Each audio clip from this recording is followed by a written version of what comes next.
गांव से शिक्षा व्यवस्था की बदहाल तस्वीर सामने आई है। यहां जर्जर स्कूल भवन में करीब 250 बच्चों का भविष्य दांव पर है।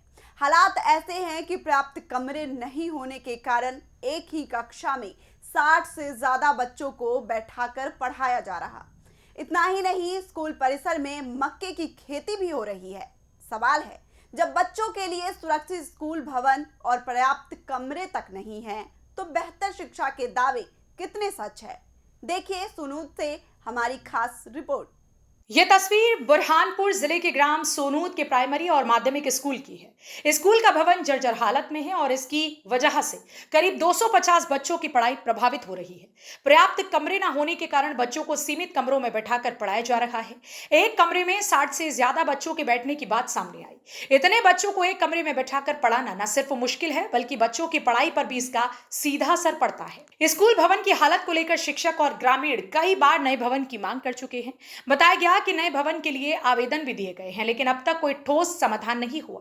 यानी बच्चे आज भी उसी पुरानी और जर्जर व्यवस्था के बीच पढ़ने को मजबूर हैं। सवाल है कि आखिर कब तक बच्चों की पढ़ाई के साथ समझौता होता रहेगा। इस मामले में एक और गंभीर सवाल स्कूल परिसर को लेकर है। ग्रामीणों के मुताबिक माध्यमिक स्कूल के प्रांगण में मक्के की खेती की जा रही है। जिस जगह बच्चों के खेलने, प्रार्थना और दूसरी शैक्षणिक गतिविधियों के लिए जगह होनी चाहिए, वहां फसल उगाई जा रही है। ग्रामीणों का आरोप है कि एक प्रभावशाली व्यक्ति द्वारा स्कूल परिसर की जमीन पर खेती की जा रही है और शिकायत के बाद भी अब तक कोई ठोस कार्रवाई नहीं हुई। स्कूल लगभग चार साल हो गए जब से जो स्कूल बनी है नवीन माध्यमिक शाला के नाम से।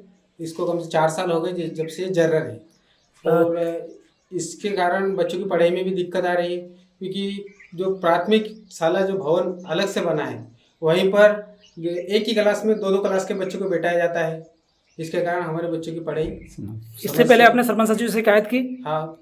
आपने कलेक्टर सर से शिकायत की? नहीं, कलेक्टर के पास अभी गए नहीं हम, पर अभी हम मजबूर है कलेक्टर साहब के जाने के लिए। अगर नया भवन नहीं बनता तो अगला कदम क्या रहेगा? हम सीधे कलेक्टर साहब के पास पहुंचेंगे और भवन की मांग करेंगे या धरना करेंगे, जैसे भी कि हमारे बच्चों का भविष्य में सुधार हो। ये देख रहे हैं कि ये शासकीय माध्यमिक विद्यालय में के प्रांगण में ये जो मक्के की खेती लगी हुई है जी, तो ये क्या है इसका?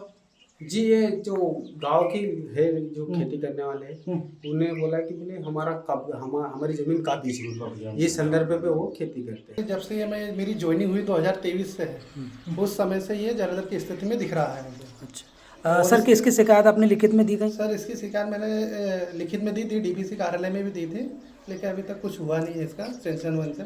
सर बताएं कि कितने छात्र यहाँ पर शिक्षा ग्रहण करते हैं? ये सर पहली से 8वीं तक? पहली से 8वीं तक सर यहाँ 255 के बच्चे हैं। क्या कितने भवनों में शाला संचालित होती है? सर अभी तो फिलहाल 4 शालाओं भवनों में संचालित हो रही है। तो ये इसमें कहीं ना कहीं बच्चों की जो पढ़ाई प्रभावित होती है? सर अब क्या है, जैसे पहली और दूसरी को दो बच्चों का 2 क्लासों को कंबाइन बैठाते हैं, इसलिए थोड़ी समस्या जा रही है बच्चों को पढ़ाने में भी और टीचरों को भी समस्या आ रही है। कहीं ना कहीं बच्चों के भविष्य पर प्रभाव पड़ रहा है? जी सर। तो आपने मांग की है भवन की?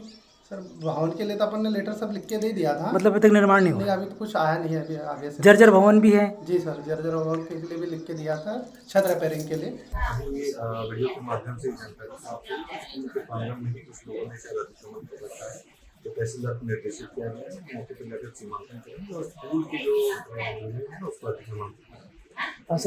जर्जर भवन के लिए हम यहाँ से अपना प्रस्ताव अच्छा, दूसरी बात है कि क्या सनूद के अंदर जो ग्राम पंचायत के सामने बेल बांधा जा रहा है, पंचायत खुलती नहीं है और गंदगी बहुत सारी वहाँ पर अव्यवस्था है। सोनूद के स्कूल की ये स्थिति शिक्षा व्यवस्था पर कई सवाल खड़े करती है। जर्जर भवन, कम कमरे और एक कमरे में 60 से ज्यादा बच्चों की पढ़ाई किसी भी व्यवस्था के लिए चिंता का विषय है। अब जरूरत सिर्फ वादों की नहीं, जमीन पर काम की है। देखना होगा शासन प्रशासन कब इस स्कूल की सुध लेता है और सोनूद के इन बच्चों का सुरक्षित भवन और बेहतर शिक्षा की सुविधा कब मिलती है। इस खबर में फिलहाल इतना ही। देखते रहिए RA9 न्यूज़।